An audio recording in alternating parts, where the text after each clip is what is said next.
Shalom bien-aimés, membres de la grande famille Foursquare. Nous sommes aujourd'hui au 6e jour de notre voyage annuel de jeûne et prière, donc de 21 jours, par lequel nous entrons chaque année de plein pied dans l'année qui commence. J'ai, par la grâce de Dieu, l'honneur et le privilège donc de vous entretenir pour ce 6e jour sur le thème qui nous est donné. Mais avant d'entrer donc dans le vif du sujet, permettez-moi de vous souhaiter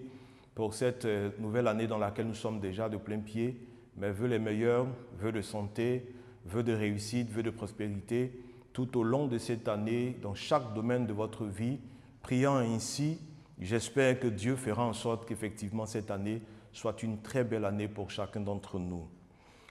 6e jour de jeûne et prière, donc le thème autour duquel nous allons ensemble partager notre méditation, c'est le pardon que Christ nous a accordé. Nous avons deux textes qui vont conduire donc ce petit temps de partage. Le premier, ce sera donc la lecture qui est tirée du livre de Romains, chapitre 8, du verset 1 au verset 2. Et le deuxième texte sera donc celui de 1 Jean, chapitre 1, le verset 9. Nous lisons pour pouvoir donc être plongés dans la pensée de ces passages-là. En Romains, donc, il est écrit ceci: « Il n'y a donc maintenant aucune condamnation pour ceux qui sont en Jésus-Christ. En effet, la loi de l'esprit de vie en Jésus-Christ m'a affranchi de la loi du péché et de la mort. » Le deuxième passage dit ceci: « Si nous confessons nos péchés, il est fidèle et juste pour nous les pardonner et pour nous purifier de toute iniquité. » Voyons donc ici la grâce de Dieu qui a été manifestée. Dieu qui nous a fait don de Jésus, son Fils bien-aimé, par lequel donc le pardon est accordé à toute l'humanité. La Bible déclare que c'est parce que Dieu a aimé le monde qu'il a donné son Fils unique Jésus, afin que quiconque croit en lui ne périsse pas, mais plutôt ait la vie éternelle. Et donc ce don est fait, et par ce don, cette personne de Jésus qui nous a été accordée, nous avons donc la grâce, la possibilité non seulement d'être pardonnés de tous nos péchés, mais également d'être libérés du poids de la culpabilité de ces péchés, mais ensuite et enfin de la condamnation que faisaient peser ces péchés-là sur nos vies à cause non seulement de leurs conséquences immédiates, mais également à cause du salaire de ces péchés-là qui est la mort, mais la mort éternelle, séparée et éloignée éternellement de Dieu. Nous devons donc comprendre et réaliser la portée de ce don merveilleux qui nous a été fait, Jésus par lequel, comme je le disais tantôt, nos péchés sont pardonnés, la condamnation du péché est ôtée. Reconnaître donc que c'est un don merveilleux, mais ensuite comprendre que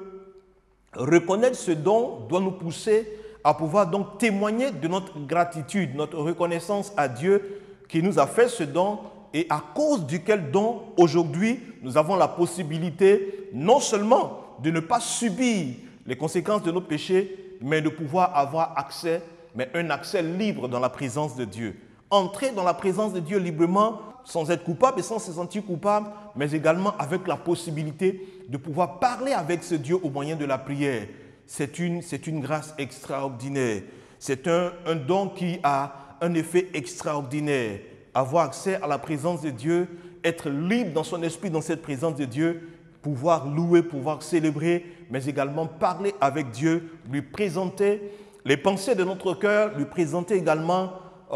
les désirs de nos cœurs et lui permettre de nous parler et de nous montrer les choses merveilleuses pour lesquelles il a permis que son Fils meure à la croix pour nous. Reconnaître ce don, apprécier la bonté de Dieu à travers ce don, mais également en retour exprimer, manifester notre reconnaissance à Dieu. Une chose sur laquelle nous voulons donc, avant de continuer, mettre un accent, c'est de voir que Dieu nous a pardonné. Pour nous les humains, nous sommes quelquefois en difficulté avec nos semblables. Et à cause de la peine que nous ressentons, à cause de ce que nous avons subi qui suscite en nous de la peine, de la colère, il est souvent difficile pour nous d'accorder le pardon à ces personnes-là, même quand elles reviennent à nous pour demander ou reconnaître qu'elles ont mal agi et pour demander que nous leur accordions le pardon, il nous est souvent difficile à nous d'accorder le pardon. Bien plus, nous qui avions péché contre Dieu, Dieu, sans placer de conditions, nous a pardonné sans nous demander de payer quoi que ce soit, nous a pardonné. Et donc nous reconnaissons que Dieu a été bon, il nous a accordé Jésus, nous reconnaissons qu'il a été bon, nous lui exprimons notre gratitude, notre reconnaissance et nous voyons combien ce pardon, combien la délivrance et combien la grâce d'entrer dans la présence de Dieu permet à Dieu de pouvoir agir dans notre vie et nous accorder d'être transformés chaque jour, comme il le dit si bien par sa parole, nous sommes appelés à aller de gloire en gloire. Nous voulons donc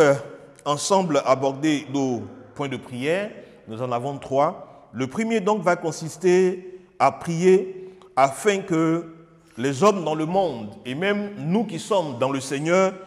chaque jour, nous ayons la force d'expérimenter la repentance et recevoir le pardon radical que Dieu accorde. Que Dieu ouvre les yeux de notre cœur pour comprendre qu'il est important pour nous d'avoir accès à ce pardon, d'être libérés de la culpabilité, du poids et de la condamnation du péché et de pouvoir marcher la tête haute en étant bénis d'avoir été pardonnés par Dieu. Seigneur, nous te rendons grâce et nous te bénissons. À nous qui marchons avec toi, la grâce nous a été accordée de recevoir ton pardon et de comprendre ta bonté, de comprendre ton amour pour nous. Mais nous prions pour ceux qui n'ont pas encore reçu cette même grâce, qui sont encore éloignés de toi, afin que ta main se tende vers eux, qu'elle les saisisse et qu'elle leur donne de voir qu'il est bon de recevoir de Dieu le pardon pour ses péchés, qu'il est bon d'être libéré de la culpabilité et de la condamnation du péché, que les hommes partout dans le monde puissent avoir la possibilité d'expérimenter ce pardon que tu accordes. Il est donné car Christ est venu, il est mort une fois, il ne mourra pas une deuxième fois. À nous de pouvoir voir ces choses, à nous de pouvoir les comprendre, à nous de pouvoir nous incliner devant toi afin que ta miséricorde se manifeste et que ton pardon nous soit accordé. Le deuxième point pour lequel nous allons prier, ce sera donc prier pour que dans nos églises, dans nos communautés, pendant que nous serons en train de partager l'évangile, pendant que nous serons en train de conduire nos programmes d'évangélisation, que nous ayons un plus grand impact, que les cœurs puissent être touchés, que les vies puissent être transformées parce que les uns et les autres auront compris qu'il est important, mais qu'il est primordial, qu'il est vital pour chacun d'eux de pouvoir donc accepter le don gratuit de Dieu et recevoir le pardon pour nos péchés, le pardon pour nos fautes, afin de pouvoir être libérés du péché, de son poids, de sa culpabilité, mais aussi de la condamnation qu'il fait peser sur ceux qui n'ont pas encore reçu Jésus comme Seigneur et comme Sauveur. Nous te prions, Seigneur, et nous te rendons grâce. Donne de la force à nos vies, donne de la force à nos paroles, afin que partout dans nos églises et à travers nos églises, nous serions en train de prêcher l'Évangile, que la puissance de l'Esprit saisisse les cœurs, la puissance de l'Esprit impacte les vies, que ces changements-là puissent être faits, afin que les uns et les autres reçoivent Jésus et qu'ils parviennent à la libération du péché, de son pouvoir, de sa condamnation. Dieu, tu le fais, car c'est ce que tu nous donnes comme garantie. Partout, nous serions en train de prêcher et partout, nous serions en train de partager l'Évangile. Le dernier point pour lequel nous allons prier, c'est de prier pour que chacun de nous, véritablement, chaque jour, ait la force de pouvoir non seulement confesser ses péchés, mais de parvenir à une véritable repentance, afin que les situations de péché qui nous tiennent encore éloignés de Jésus puissent être des situations que nous comptons dans notre passé, un passé éloigné, parce que nous aurons pris la décision, mais de façon radicale, de nous repentir et de nous séparer de ces situations de péché. Père, illumine les yeux de nos cœurs, que nous puissions voir, là où nous sommes encore liés, la nécessité de pouvoir nous approcher d'un cœur sincère et dans une repentance véritable, afin de nous détourner définitivement de ces situations de péché, de recevoir ton pardon qui est puissant pour nous libérer du péché, de la culpabilité du péché, mais également de la condamnation que fait peser chacun de ces péchés-là sur nos vies. Que tous nous soyons libérés de ces péchés qui nous tenaient et que nous puissions définitivement, en tournant dos à ces péchés, nous engager sur le chemin de la vie en marchant avec Jésus en vérité et en sainteté. Nous terminons donc notre petit moment de partage par notre point de réflexion qui va porter donc sur la compréhension du mot liberté, car c'est pour la liberté que Christ nous a affranchis. Et il est important pour nous de comprendre le sens de ce mot. Donc, inviter chacun d'entre nous à pouvoir se donner un temps de réflexion, un temps de recherche en fouillant pour ceux qui ont avec eux leur smartphone dans les différents dictionnaires qui sont disponibles, le sens liberté dans le dictionnaire et autour de la définition que le dictionnaire nous donnera, de pouvoir donc approfondir notre compréhension du pardon que Dieu nous a accordé. Retenez une chose, c'est pour la liberté que Christ nous a affranchis. Si nous comprenons donc la liberté selon le dictionnaire et la liberté selon la pensée du Seigneur, alors nous serons véritablement dans la pensée de Dieu, celle pour laquelle nous avons été effectivement libérés. Discutez autour donc de ce que ce dictionnaire vous donnera comme définition de ce mot. Fouillez dans la Bible à propos de ce que Dieu dit sur la liberté et vous noterez après au cours de votre méditation et vous garderez en mémoire cette définition. Nous terminons donc en nous encourageant à partager les uns avec les autres notre témoignage, le témoignage de notre vie, de notre parcours avec le Seigneur autour de 2 ou 3 questions. Par exemple, comment Dieu nous a montré qu'il nous a pardonné quand nous avons confessé nos péchés, quand nous nous sommes repentis. Comment, effectivement, chacun d'entre nous, une fois confronté à une situation d'injustice, à une situation où il a été blessé, a pu accorder son pardon à la personne qui était fautive et qui a effectivement reconnu son tort, sa faute, et qui est venu vers nous pour demander pardon. Et raconter aussi, donnez-nous donc de connaître un témoignage d'une bénédiction qui a suivi, un effet qui a suivi le fait que Jésus vous ait pardonné, que vous avez ressenti qu'il vous a effectivement pardonné. Partagez également aussi avec nous le témoignage de ce que cela vous a fait quand quelqu'un est venu se repentir devant vous pour quelque chose qui vous a fait, ce que vous avez ressenti quand vous lui avez accordé votre pardon. Que Dieu donc accorde à chacun d'entre nous la force de venir à lui toutes les fois que nous avons commis un péché pour demander son pardon, mais déjà pour nous repentir, ensuite demander son pardon, qui nous accorde donc la force de faire ce pas-là, mais également aussi la force de pouvoir accorder le pardon quand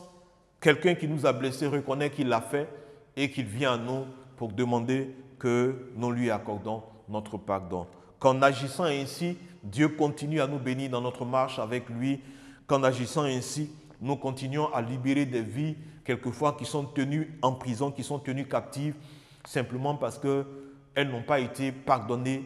Nous ne leur avons pas accordé le pardon pour des choses qu'elles ont eu à faire vis-à-vis de nous. Mais aussi que nous puissions nous libérer de ces situations qui nous fatiguent chaque fois que nous pensons à elles, parce que nous n'arrivons pas encore à accorder le pardon aux personnes qui nous ont fait ce tort. Dieu nous donnera la force, j'en suis certain, pour ce qu'il a commencé à faire dans notre vie. Il nous donnera la force également pour pardonner et il nous donnera la force pour continuer à travers ce voyage de 21 jours. Que Dieu bénisse donc ce 6e jour dans lequel nous sommes et pour lequel nous sommes en train d'aller vers la fin, qui nous donne la force de continuer et qui nous retrouve debout jusqu'au 21e jour, triomphant dans la victoire pour avoir parcouru ce voyage de 21 jours en étant fidèles pour chaque jour de jeûne qu'il nous a fait. Que Dieu nous bénisse et que sa grâce nous accompagne dans le nom puissant et précieux de notre Seigneur Jésus-Christ. Amen.